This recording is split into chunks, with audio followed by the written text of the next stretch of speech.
উত্তরের জেলা পঞ্চগড়ে গত এক সপ্তাহ ধরে দেশের সর্বনিম্ন তাপমাত্রা রেকর্ড করা হচ্ছে। আজ তাপমাত্রা রেকর্ড করা হয়েছে 11.3 ডিগ্রি সেলসিয়াস।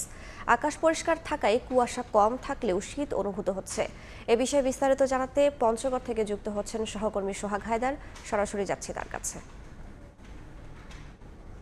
হিমালয়ের কোল ঘেঁষা দেশের উত্তরের জেলা পঞ্চগড়। এই জেলায় প্রতি বছর শীতের তীব্রতা বা শীত একটু ভিন্নভাবেই আসে, যার ব্যতিক্রম এবারও ঘটেনি। আমরা দেখেছি গত এক সপ্তাহ ধরে এই জেলায় দেশের মধ্যে সর্বনিম্ন তাপমাত্রা বিরাজ করছে। আমি জানিয়ে রাখি, গত 7 দিন ধরে কিন্তু এই জেলার তাপমাত্রা 10 থেকে 13 ডিগ্রির মধ্যে উঠানামা করলেও কিন্তু আজকে কিছুটা বেড়েছে তাপমাত্রা।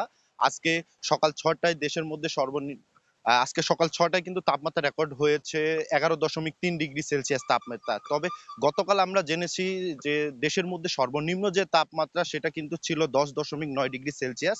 আর বর্তমানে আমরা গত কয়েকদিন ধরে লক্ষ্য করছি আবহাওয়ার যে বিরূপ প্রভাব সেটা কিন্তু একেবারে ভিন্নতা দেখা দিয়েছে।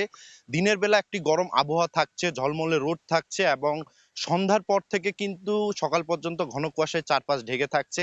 তবে বিগত 2 থেকে 4 দিন ধরে কিন্তু কুয়াশার যে পরিমাণ সেটা কিন্তু অনেকটাই ব্যতিক্রম ছিল।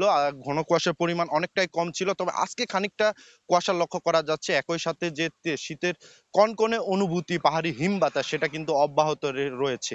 আমি জানিয়ে রাখি যে প্রতি বছর শীতের তীব্রতায় কিন্তু এখানকার যারা নিম্ন আয়ের মানুষ রয়েছে তারা কিন্তু একটা বিপাকে পড়ে। তো আমরা জেলা প্রশাসনের সাথে কথা বলেছি। জেলা প্রশাসন বলছে যে এবারে এখন পর্যন্ত প্রায় 2000 শীতবস্ত্র তারা পেয়েছে, এবং আগাম আর কয়েকদিনের মধ্যে পুরোপুরি শীত নামবে, সেক্ষেত্রে কিন্তু তারা আরো চাহিদা পাঠিয়েছেন।